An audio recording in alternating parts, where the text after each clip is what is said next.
Iraqi Dinar Today Latest News begins today's discussion by taking a calm, detailed look at a topic that has circulated for many years within the global currency conversation, the long-discussed movement of the Iraqi dinar toward a floating exchange mechanism. For a long time, observers, researchers, and everyday followers of Iraqi economic developments have tracked statements, policy changes, and financial reforms coming out of Baghdad. This discussion is not about hype or promises, but about understanding what has been said, what steps have been described, and how the process itself works. The focus here is clarity. By breaking down complex monetary concepts into clear language, this report aims to explain how a currency float functions, why governments prepare for it in stages, and what broader economic signals surround such a transition. Everything shared here is informational and based on the publicly discussed framework surrounding Iraq's monetary reform efforts, without speculation or assumptions about outcomes. For those unfamiliar with the concept, a currency float refers to a system in which a nation's currency value is determined primarily by market forces, rather than being fixed or tightly controlled by a central authority. In Iraq's case, the dinar has historically operated under a managed or controlled exchange framework. This system allowed the Central Bank of Iraq to maintain stability during periods of conflict, reconstruction, and economic uncertainty. A float, by contrast, represents a different phase of monetary policy. It does not mean instant change, nor does it guarantee dramatic shifts. Instead, it allows supply, demand, trade flows, and broader economic indicators to influence the exchange rate more directly. Understanding this distinction is essential because much of the public conversation misunderstands a float as a single event rather than a structured policy transition supported by multiple safeguards. Discussions around a timeline do not imply a fixed calendar date. Instead, they reflect a sequence of preparatory stages that Iraqi financial authorities have referenced over time. One of the earliest and most critical stages is economic stabilization.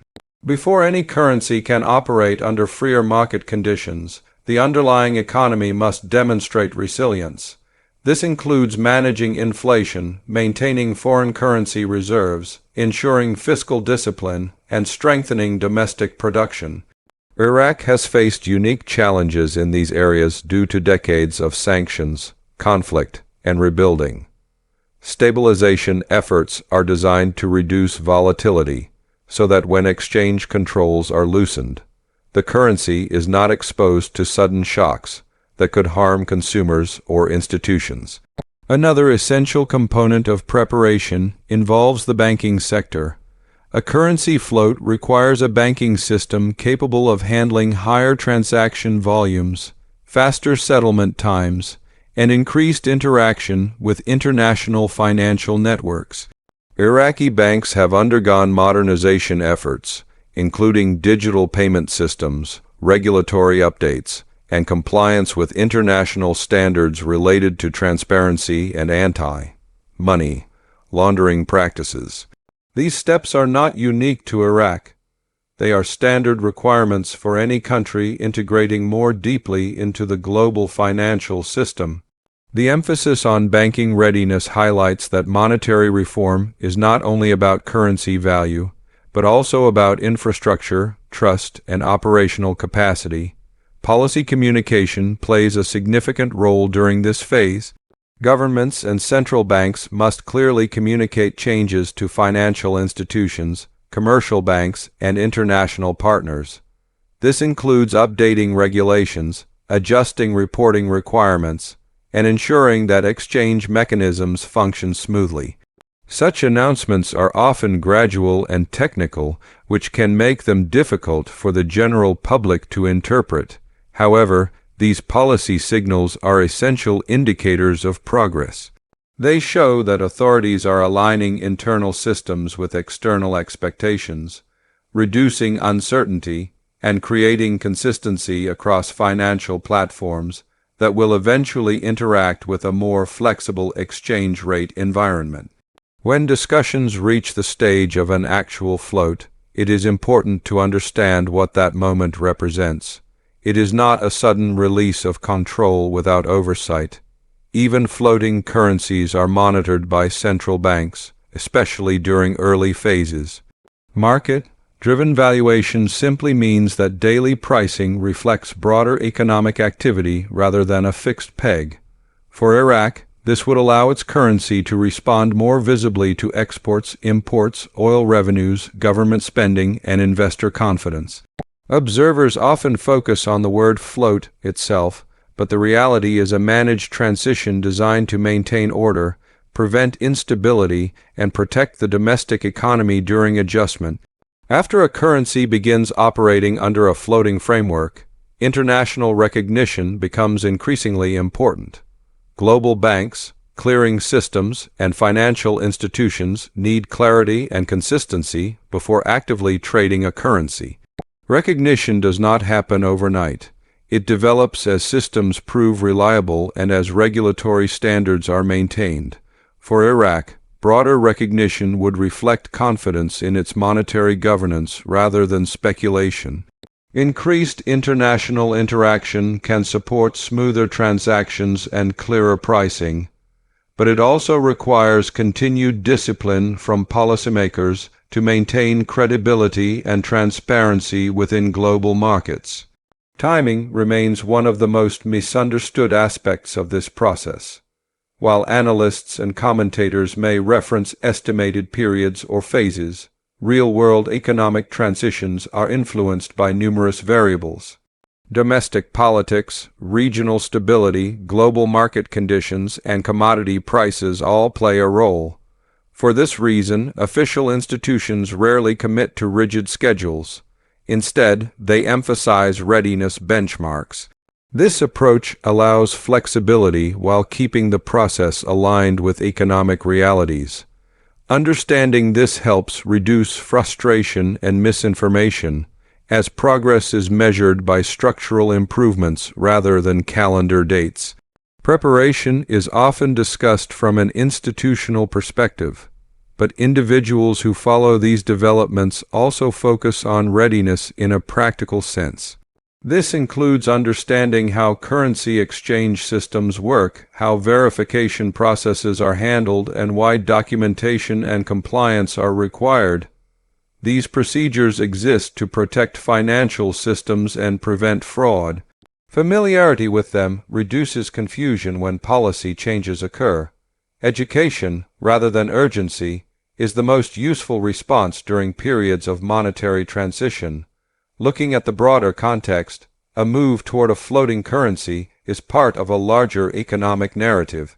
Iraq has sought to diversify its economy, improve public financial management, and strengthen ties with international partners. Monetary reform supports these goals by aligning currency policy with economic activity.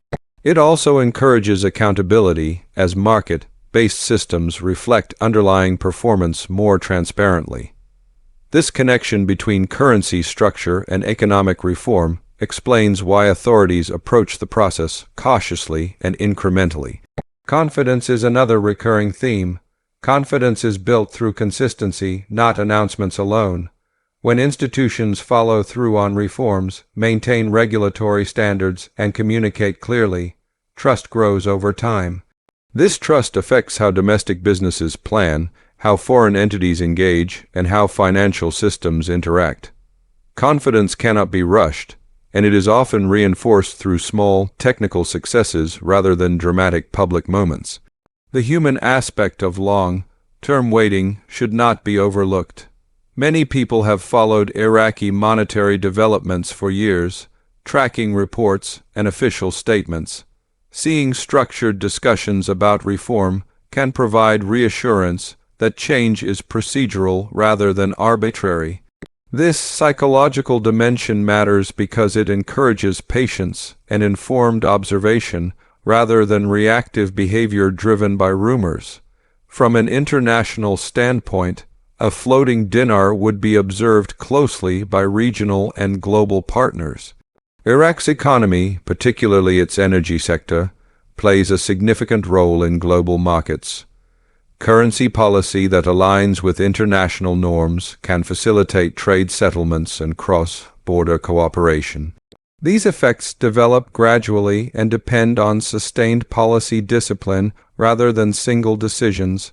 Liquidity is another technical factor often mentioned in relation to floating currencies. Liquidity refers to how easily a currency can be exchanged without causing large price fluctuations. Improved liquidity typically follows increased participation and confidence. However, it also requires effective regulation and oversight to prevent excessive volatility. Central banks continue to play a stabilizing role even after a float begins. Credibility underpins every stage of this process. A clear framework, transparent communication, and adherence to international standards contribute to credibility. For Iraq, credibility signals that reforms are institutional rather than temporary. This perception influences how the currency is treated within global systems and how domestic economic planning evolves. Strategic awareness is useful for anyone following these developments. This means focusing on verified information, understanding official processes, and avoiding unverified claims. Monetary reform is complex, and oversimplification often leads to misunderstanding. A measured, informed approach allows observers to interpret developments accurately as they unfold. As this discussion draws together, the central theme remains understanding rather than anticipation. The conversation around a timeline reflects ongoing preparation, not guarantees. Economic stabilization, banking reform, policy alignment, and international engagement form the foundation of any currency transition. Each element builds on the others, creating a structured pathway rather than a single turning point. In summary, the Iraqi dinar's potential movement toward a floating framework represents a continuation of broader economic reforms rather than an isolated event. It highlights the importance of institutional readiness, regulatory consistency, and transparent communication. Observing this process with patience and clarity allows for a more accurate understanding of what is happening and why it matters within the context of Iraq's long-term economic development.